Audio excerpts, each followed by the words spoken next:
things that come to your mind.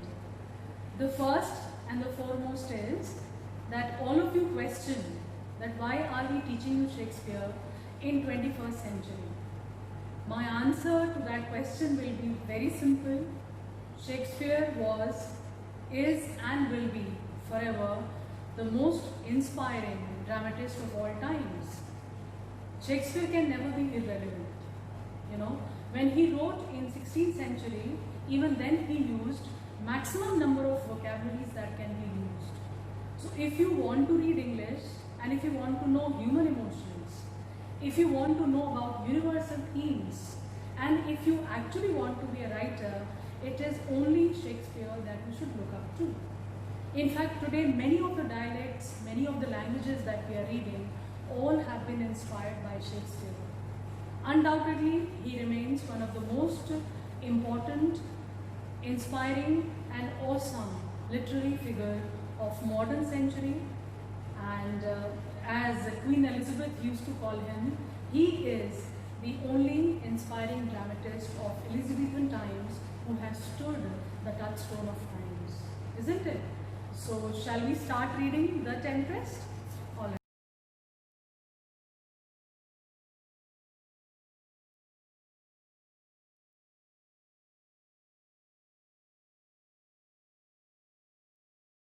All right, so now children, we'll come to our next discussion.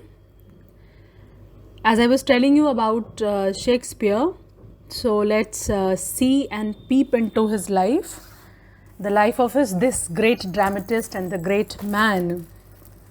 He was born on 23rd April 1564 and he died on 23rd April 1616.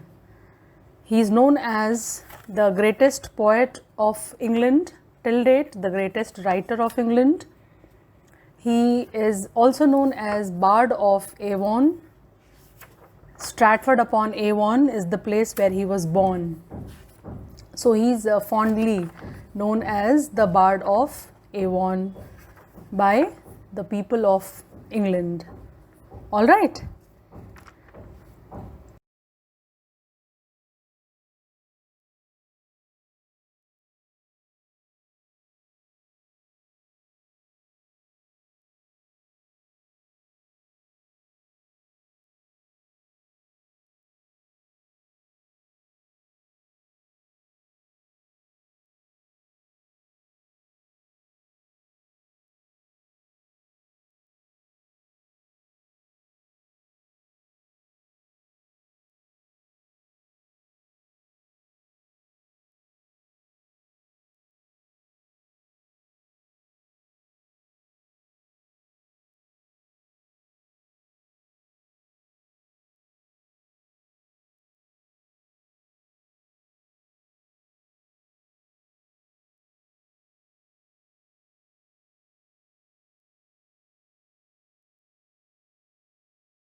Now let us discuss the background of the play a little so that you can get a deeper knowledge of the entire plot that has unfolded in the play.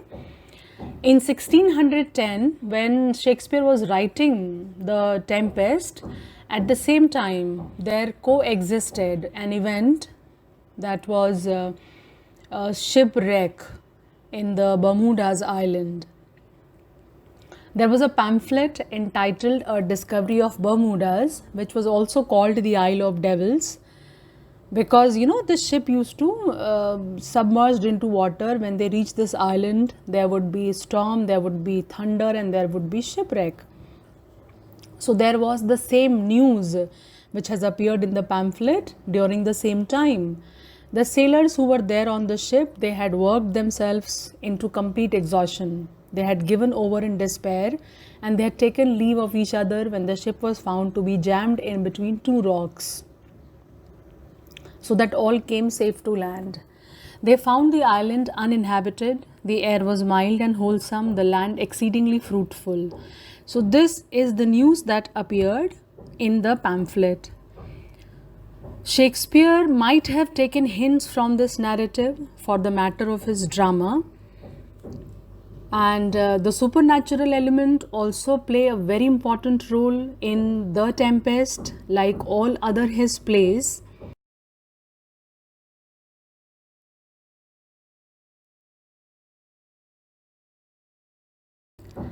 It is on all hands regarded as one of Shakespeare's most perfect works. In the characters of Ariel, Miranda and Caliban, we have three of the most unique and original conceptions that ever sprang from the wit of man. So in this, especially these characters are very, very remarkable, which have sprung ever from the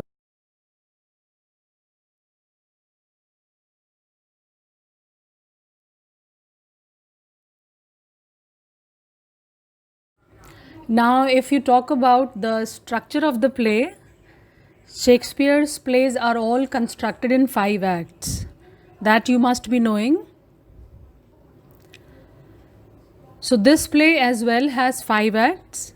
Act 1 is introduction, which introduces the main characters and the minor characters as well. It also introduces the plot, that is the shipwreck that has occurred, the tempest that has been raised by Prospero, and that is the main plot. Then there are subplots, the intrigue by Caliban, the conspiracy by Stephano, and the love between the romantic relationship between Ferdinand and Miranda. Act 2 is the development of these plots gradually and the subplots too. Act 3 showcases the crisis, the conflict, and also the turning point. Act 4 is complications, and Act 5 is denouement. This works out in The Tempest as follows.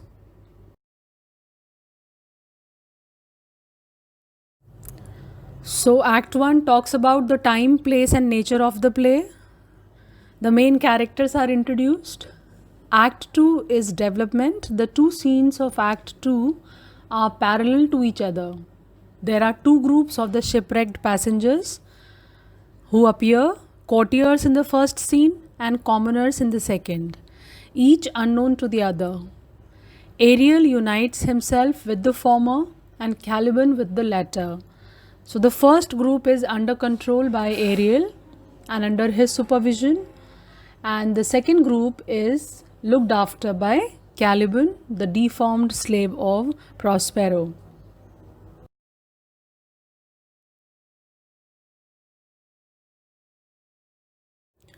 Act 3 shows crisis. In the scene 1, Ferdinand and Miranda, they meet and fall in love.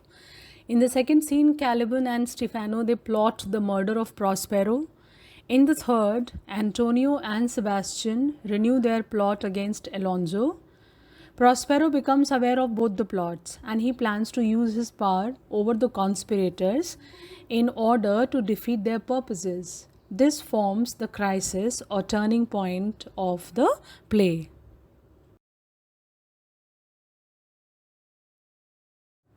Okay, children, when we come to Act 4, it has complications, all the complications which have been developing from Act 1 till now, they come to the fore. In this Act 4, instead of the usual complications as we used to have in Shakespearean plays, this act is rather an interlude to entertain the audience as well as Ferdinand and Miranda, while Prospero's preparations for rewards and punishment are being completed. So when I said that this is unlike other Act 4 in the Shakespearean plays, what I meant was that if you pick up other plays of Shakespeare, you will find that in actually there is a grave conflict in this Act 4. The situation is too complex, the characters reach to their complex level most and it is so very difficult to understand what is going to happen at the end. So, if you compare Tempest with other plays of Shakespeare, you would find that in this play, Act 4 does not have such complications or usual complications. Rather, here we find that it's a kind of a relaxed situation where Ferdinand and Miranda, their marriage is planned, and they're spending best of time with each other, and Prospero is rather in a jubilant mood, and he's also happy, and whatever is going to happen in the Act 5, so this becomes a prelude to that act. So that way this Act 4 is different from other Shakespearean plays.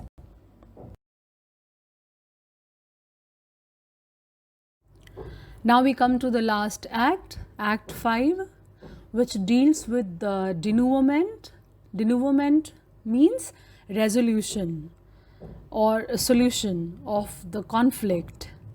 So this act is the unfolding of all difficulties, in which all the actors are brought together on the stage before the curtain drops. The marriage of Ferdinand and Miranda is blessed by Alonso. The guilty are punished. Alonso and Gonzalo, they are rewarded. The rioters dismissed with physical discomfort, and Caliban is restored to his former possession of the island, and Ariel is set free. You see, when Ferdinand and his daughter Miranda, they had come to this island, it was actually owned by Sycorax, the famous Greek witch, whose son Caliban is the rightful owner of the island now. But since for last 12 years, he has been enslaved by Prospero, and he has been fulfilling his demands, and he's been doing errands for him. He has been doing all kind of odd jobs for Prospero, and he has been making their lives convenient at the island. So in this last act, both of them are also rewarded. Caliban is restored as the rightful owner, whereas Ariel, who always wanted to be set free, he prized his freedom more than anything. He had told Prospero already. So he has been given this prize at the end, and he has been set free. So Act 5 resolves all the conflicts in the play.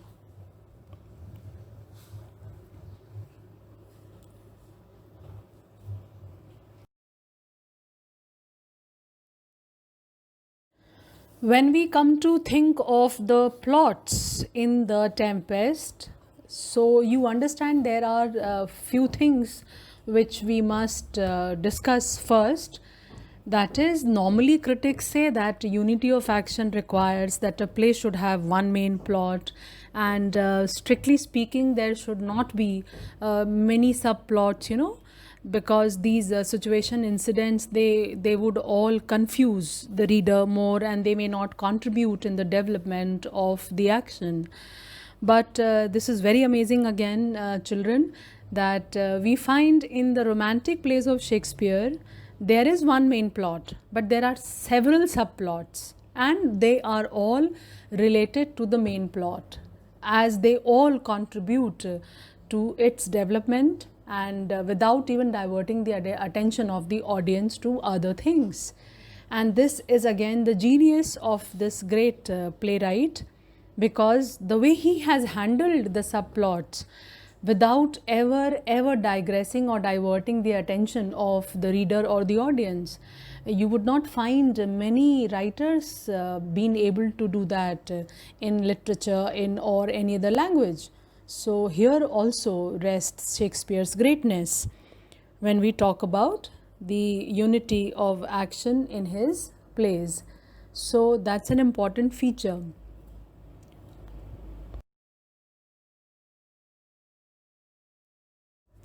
The main plot in The Tempest has the story of Prospero's revenge on his enemies by using his magic powers.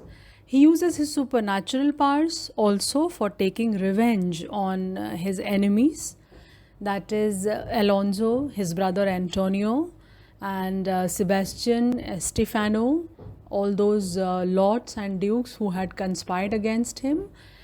But one important difference from other plays of Shakespeare himself is that in this play, Prospero's revenge is forgiveness. It's not vengeance.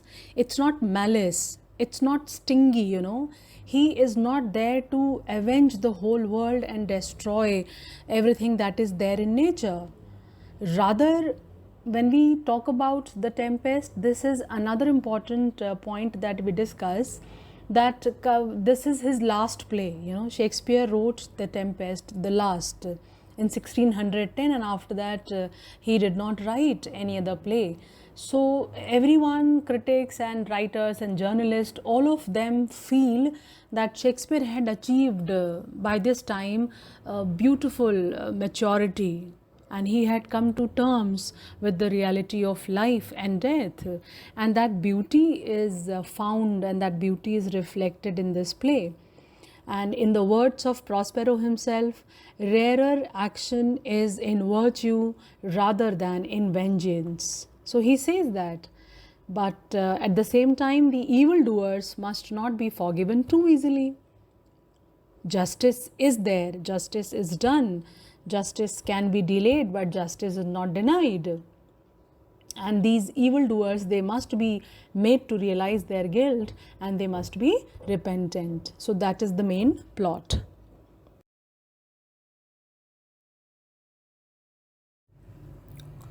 Subplots are also there. Subplot 1 can be the intrigue of Caliban. There is subplot, another subplot which deals with the conspiracy of Antonio and Sebastian. And of course, the love of Ferdinand and Miranda also runs through the main plot.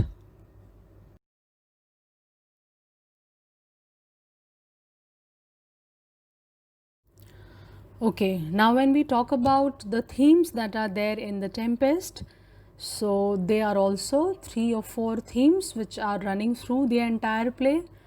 The first and the foremost is the pursuit of power, and under which category we have sub-themes as well. For example, Prospero's use of his supernatural powers, Ariel's use of supernatural powers, then we have pursuit of power by Antonio and Alonso, Sebastian's desire for political power, Stefano's ambition for power. Then we have sin, atonement and reconciliation themes running through the play. There is also a contrast shown between nature and society. And then there is illusion versus reality, which is created by the use of supernatural or magical powers by Prospero. So the entire shipwreck scene or the tempest that has been raised, so this is illusion, you see, and versus reality. So that is also a theme.